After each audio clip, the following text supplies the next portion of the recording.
கணவன் மனைவிக்கு இழைக்கப்பட்ட அநீதி.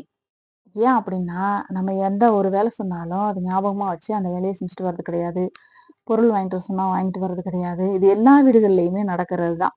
எங்க வீட்ல இது எங்க இருந்து ஸ்டார்ட் ஆச்சு அப்படின்னா, அவங்க அம்மா வெங்காயம் வாங்கிட்டு வர சொன்னாங்களாம். பொடி வெங்காயம் வாங்கிட்டு வர சொன்னாங்களாம். பொடி வெங்காயத்துல பெரிய வெங்காயம் வாங்கிட்டு வர சொன்னாங்களாம். இவங்க போய் அண்ணனும் தம்பியும் போயி பெரிய வெங்காயத்துல பொடிசு வாங்கிட்டு வந்தாங்களாம். அங்க ஸ்டார்ட் ஆனது. இன்னும் அது சரியாகல. இங்கேயும் அதேதான். ஒரு சம்பவம் 2 நாளைக்கு முன்னாடி நடந்தது. என்னன்னா, சுகர் ஃப்ரீ டேப்லெட் வாங்கிட்டு வர சொன்னேன்.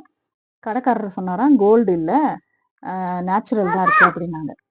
அப்ப கோல்டு என்ன, நேச்சுரல் என்ன அப்படின்னா, எல்லோ கலர் கோல்டாமா, கிரீன் கலர் வந்து நேச்சுரலாமா. சரி, நேச்சுரல்னா இயற்கையா காய்கறி மூலம் காய்கறிகள்ல வர கிழங்கு வகைகள்ல வர சுகர் எடுக்கிறாங்க அப்படின்னு நம்ம சொல்லலாம். கோல்டு வந்து என்ன ரகம், கோல்டுல எடுக்கிறாங்களா அப்படின்னு அவர் கடையில இருந்து கேட்கும் போதே எனக்கு பல சிந்தனை ஓடிச்சு. ஆனா ஒரு கன்ஃபியூஷனா, சரி எதையாவது வாங்கிட்டு வா அப்படின்னு சொல்லிட்டேன்.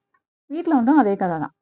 நேச்சுரல் வந்து கிரீனாமா, கோல்டு வந்து எல்லோ. சரி, நீ கடைக்காரவங்கள்ட்ட ஏன் கேட்கல அப்படின்னு கேட்கறதுக்குள்ள ஒரு சின்ன கான்வர்சேஷன் போனதுல அது அப்படியே டைவர்ட் ஆயிடுச்சு. இப்போ வந்து அநீதின்னு ஒரு வார்த்தை சொன்னீங்களா, அந்த அநீதின்ற வார்த்தை வந்து தமிழ் கிடையாதான். அதே மாதிரி நீதி தமிழ் கிடையாதான். சரி, நீதிக்கு இணையான தமிழ் சொல் என்ன அப்படின்னா முறை. முறை அப்படிங்கிறது தான் தமிழ் சொல் அப்படின்னு தமிழ் வல்லுநர்கள் சொல்றாங்க. இது வந்து நெட்ல எடுத்ததுதான். டவுட் இருந்தா செக் பண்ணி பாருங்க. பிரெக்னன்சில வந்து நான் நொந்து சுகர் பிரெக்னன்சில வந்து நான் நொந்து